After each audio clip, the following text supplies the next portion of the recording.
ये आकाशवाणी है। पहचाना आपने मैं कौन हूं? आज की दुनिया में जब आपके आसपास मनोरंजन के इतने साधन हैं, आपके घर के किसी कोने में पड़ा होऊंगा। आज की पीढ़ी मेरे असली रूप में मुझे पहचानती तक नहीं। मैं आकाशवाणी हूं और आज आप सुनने जा रहे हैं भारत में मेरे वजूद की पूरी कहानी।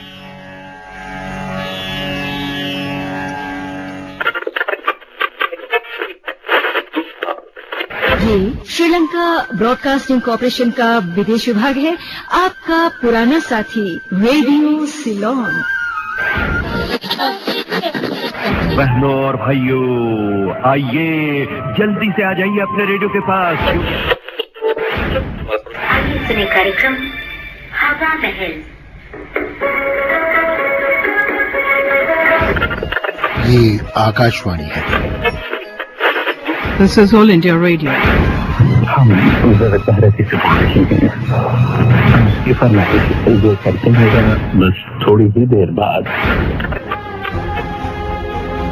ये आकाशवाणी है।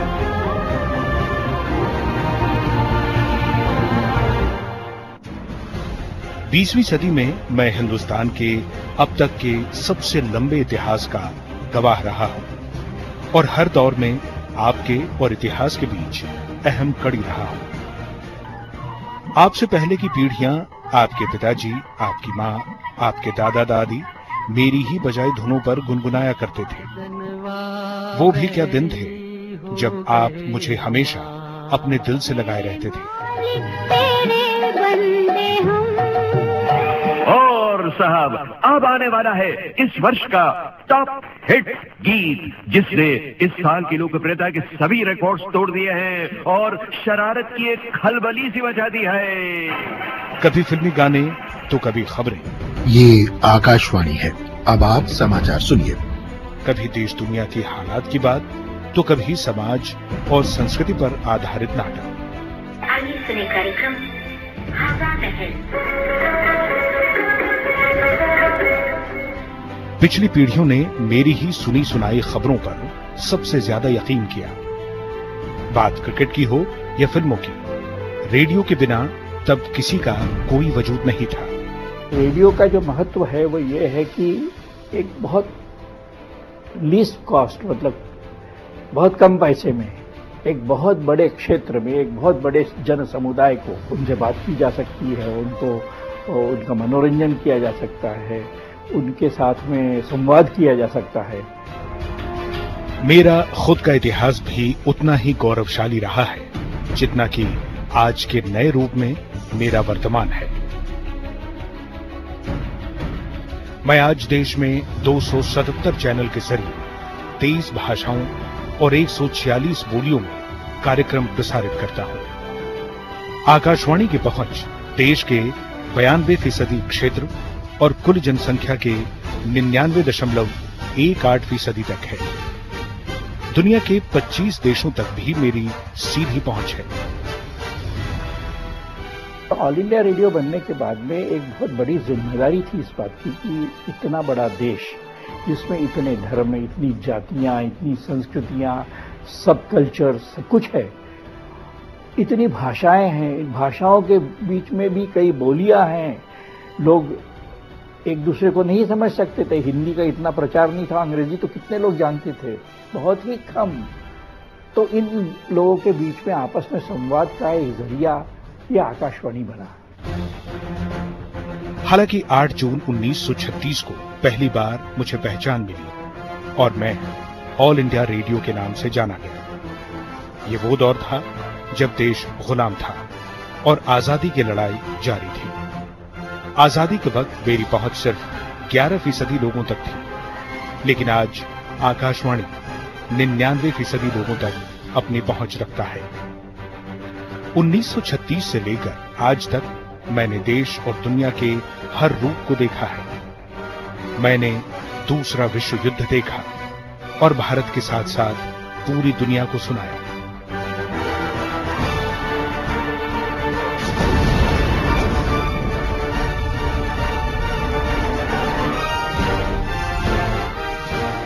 महात्मा गांधी के नेतृत्व में 1942 से शुरू हुई आजादी की आखिरी लड़ाई। बापू ने अंग्रेजों भारत छोड़ो का नारा दिया और मैंने वो खबरें भी देश के सामने रखी।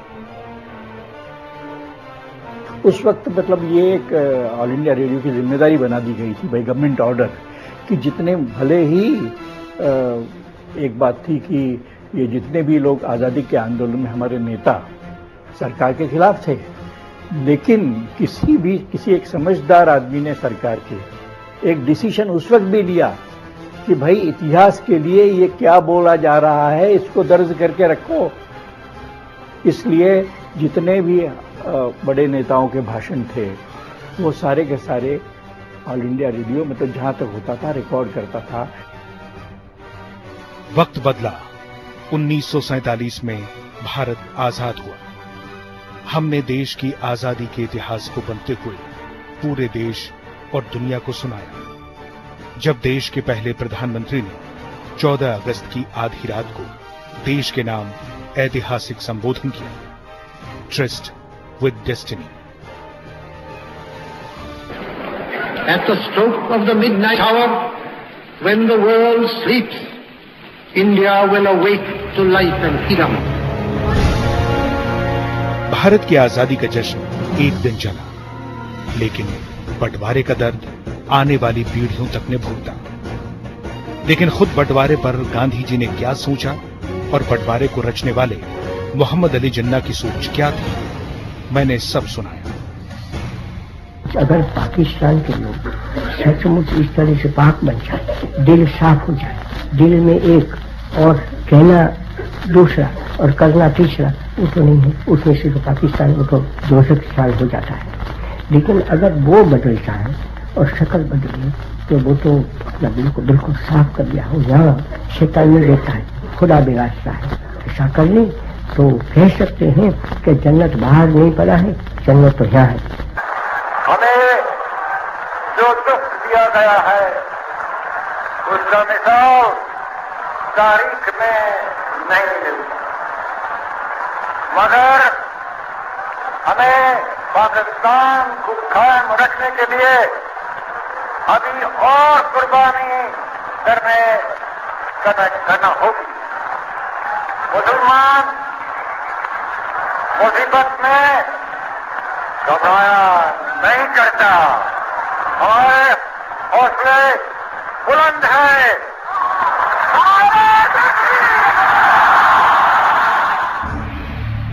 26 जनवरी 1950 भारत का संविधान लागू हुआ और संविधान के निर्माता अंबेडकर का सपना साकार हुआ। Our difficulty is not with regard to the ultimate. Our difficulty is with regard to the beginning. Let us leave aside slogans. Let us leave aside words which frighten people. Let us even make concession to the prejudices of our opponents. Bring them in so that they may willingly join with us on marching upon that road, which, as I said, if we walk long enough, must necessarily lead us to unity.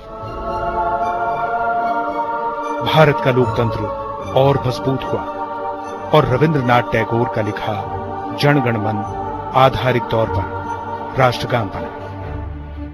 Jana Gana मन अधिनायक जय हे भारत भाग्य विधाता, पंजाब सिंध गुजरात मराठा द्राविड़ उत्कल बंगा, सिंध हिमाचल जमुना गंगा उच्छल जलधि तरंगा, तब शुभ नामे जागे तब शुभ आशीष मागे, गाहे तब जय गाथा जन गण मंगलदायक जय हे भारत भाग्य विधाता, जय हे जय हे जय हे। ये आकाशवाणी है।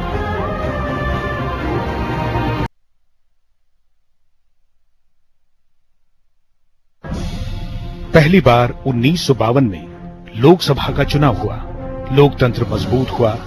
देश के पहले प्रधानमंत्री पंडित जवाहरलाल नेहरू के नेतृत्व में पहला मंत्रिमंडल बना। और मैं बदलते हिंदुस्तान का गवाह बना। मैंने सब देखा और आपको सब कुछ सुनाया। हॉकी के मैदान में भारत का वो स्वर्णिम दौर जो फिर कभी लौटकर नहीं आया। सिनेमा और संगीत के माध्यम से परवान चढ़ती भारत की उम्मीदें। उस वक्त रेडियो सिलोन भारतीय संगीत का सबसे बड़ा माध्यम हो चुका था। आपका पुराना साथी रेडियो सिलोन। घर आया मेरा परदेसी, प्यास बुझी मेरी अखियन की। आकाशवाणी ने 3 अक्टूबर 1957 को विविध भारती की स्थापना की, जिसका सबसे बड़ा मकसद ही देश की जनता को देसी मनोरंजन देना था। 20वीं सदी का ये छठा दशक मनोरंजन के लिए और जानकारी के लिए पूरी तरह रेडियो पर भरोसा करता था।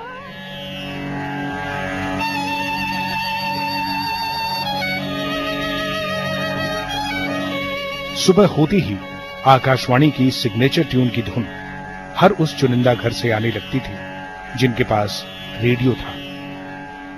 यह धुन मशहूर संगीतकार वी.एन. जोग ने बनाई थी।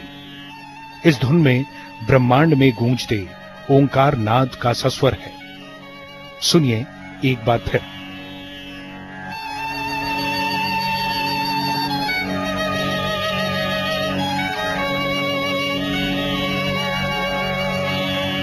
देश संगीत सुन रहा था, लेकिन इसी बीच कुछ ऐसा हुआ जिसने पूरे देश को हिला दिया।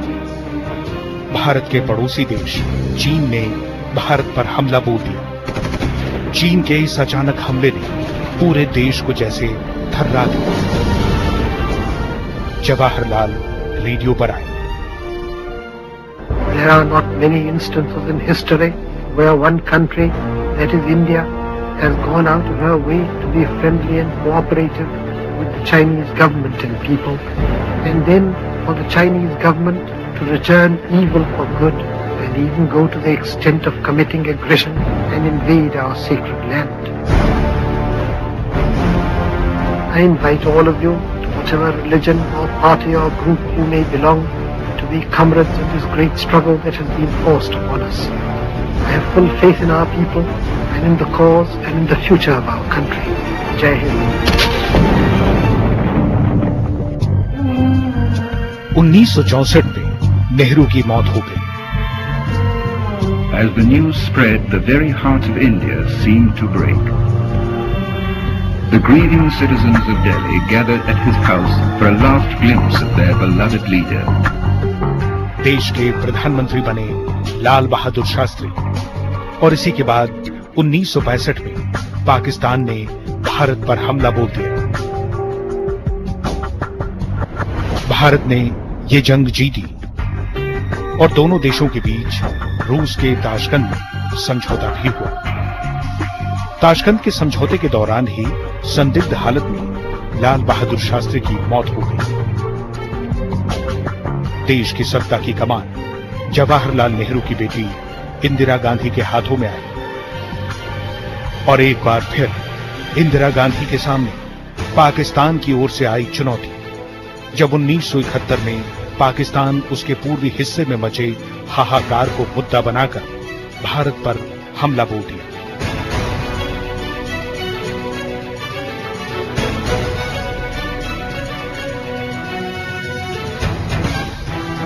भारत जीता और पाकिस्तान 2 टुकड़ों में बंट गया और नया देश बांग्लादेश का जन्म हुआ।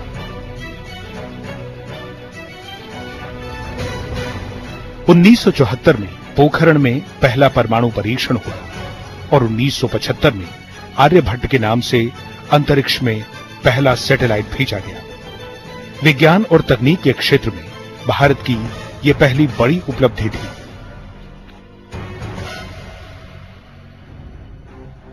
उन्नीस 1975 आते आते हालात इतने बिगड़ चुके थे कि पूरे देश में इंदिरा गांधी के विरोध में लहर चल पड़ी थी और इस आग को बढ़ा रही थी 70 साल के एक बुजुर्ग गांधीवादी की आवाज।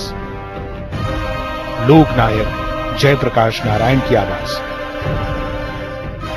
हमारे साथ इस आंदोलन के साथ सहयोग करो, अपनी ड्यूटी भी करो, जितना हुक्म होता है तुमको उतना करो, लेकिन जो हुक्म ऐसा हो जो तुम्हारी आत्मा के खिलाफ हो, तुम्हारी ज़मीर के खिलाफ हो, अनैतिक हो, उस हुक्म को हरगिज़ मत मानो।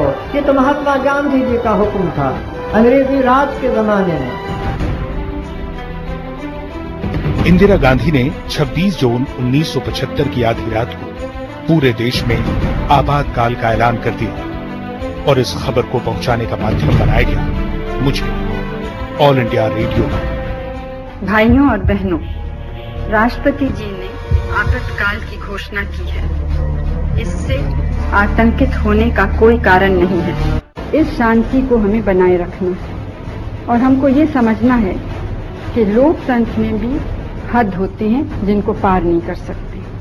मैं आपको विश्वास दिलाना चाहती हूँ कि जो नेतागण गिरफ्तार हुए हैं उनको सुविधाएं दी जा रही हैं और आराम से रखने की पूरी कोशिश।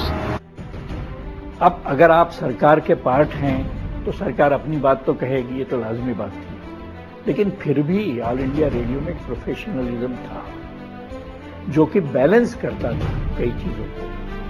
ये नहीं हो सकता था कि इमरजेंसी के खिलाफ जो भी कहा जा रहा है उसको धड़ल्ले से प्रसारित किया जाए, ये नहीं हो सकता था। लेकिन ये भी नहीं था कि उसको बिल्कुल उसका कोई उच्चार न हो, ये भी नहीं हो सकता था। सरकार अपनी बात कहती थी और सरकार की बात को अच्छी तरह से लोगों तक पहुंचाने का जिम्मा हमारा था, क्योंकि हम सरकार के पार्ट थे। यही वो दौर था जब देश में टेलीविजन ने भी तेजी से अपने पांव फैलाने शुरू कर दिए थे।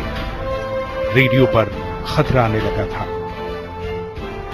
टीवी जो है वो जरा लाडला मीडियम हो गया, क्योंकि आप देख सकते थे एशियाड में तो कलर भी आ गया था। साठे साहब ने तो जबरदस्ती, सब लोग मना कर रहे थे, लेकिन उन्होंने ये डिगट्स, उन्होंने कहा कि नहीं, भारत पिछड़ नहीं सकता इन मामलों में। अगर पिछड़ता तो क्या होता? अगर हम टेक्नोलॉजी के एडवांसेस के साथ में अपने को साथ में नहीं चलते, मतलब तो फिर तो हम पिछड़ जाते ना। टीवी के बावजूद आम लोगों के लिए 1980 का दशक भी रेडियो का दशक रहा। 1983 में भारत ने क्रिकेट का विश्व कप जीता। लोगों तक उसे पहुंचाने का माध्यम ज्यादातर रेडियो ही रहा।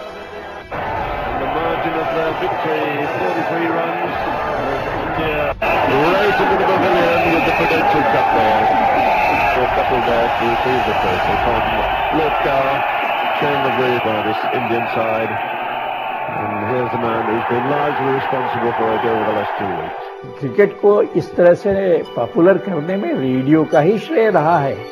हमें याद है कि हम बच्चे थे तो रेडियो की जो टेस्ट की कमेंट्री होती थी, तो हम कईयों के हमारे घर में तो न बिजली थी न रेडियो था, हम दूसरों के घर में जाकर के कमेंट्री सुना करते थे। 90 के दशक में रेडियो ने रूप बदला।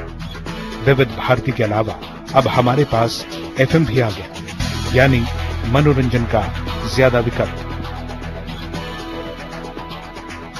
ये खिलाड़ी कभी बूढ़े नहीं होते, ये खिलाड़ी हर एक साल और जवान हो जाते हैं। अब जैसे रेडियो को भी देखिए, जिस तरह से शुरुआत हुई थी, इस तरह के इक्विपमेंट्स थे। ये एक स्टूडियो जहाँ पे आपको एक कंसोल दिख रहा है, एक कंप्यूटर दिख रहा है। तब रेडियो स्टूडियोज में इतने इक्विपमेंट थे कि एक प्रेजेंटर के लिए माइक के सामने बैठना इम्पॉसिबल चीज हुआ करती थी। एक चीज संभालनी होती थी, दूसरी चीज संभालनी होती थी, एक बहुत लॉन्ग जर्नी। लेकिन जैसे मैंने बोला, हर साल रेडियो जो है वो यंग होता जा रहा है। यहाँ पे एक आदमी यहाँ बैठता है, रहता है और गुड़गांव में नौकरी करता है, नोएडा में नौकरी करता है, तो घंटे तो उसको गाड़ी से जाना ही पड़ता है। तो उसका साथी कौन होता है? रेडियो ही तो होता है। इसलिए रेडियो का एक मीडियम ऐसा मीडियम है जो कभी भी पिछड़ेगा नहीं या मरेगा नहीं। आज के दौर में लोग खबरें और मनोरंजन का सामान रेडियो की बजाय टीवी और इंटरनेट पर ढूंढने लगे हैं। लेकिन बदलते दौर में रेडियो ने भी अपना रूप बदला है और एफएम के तौर पर अपने वजूद को बनाए हुए है। रेडियो जो है नया मीडियम है। अभी हालांकि 77 ईयर्स हो गए हैं, लेकिन मुझे ऐसा लगता है कि अभी इसको बहुत इवॉल्व होना है। तो यस, वो जो पहले वाला रेडियो था जहाँ पर आप चिट्ठी पढ़ते थे या जहाँ पर हमारे दादा दादी ज्यादा रिलेट करते थे, उससे बदलेगा क्योंकि हर मीडियम इवॉल्व होता है।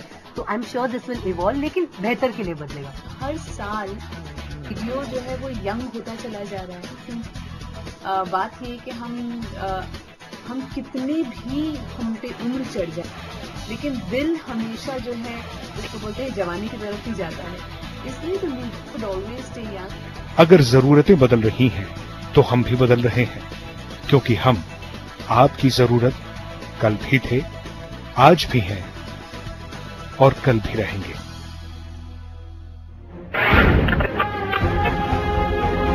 ये आकाशवाणी है।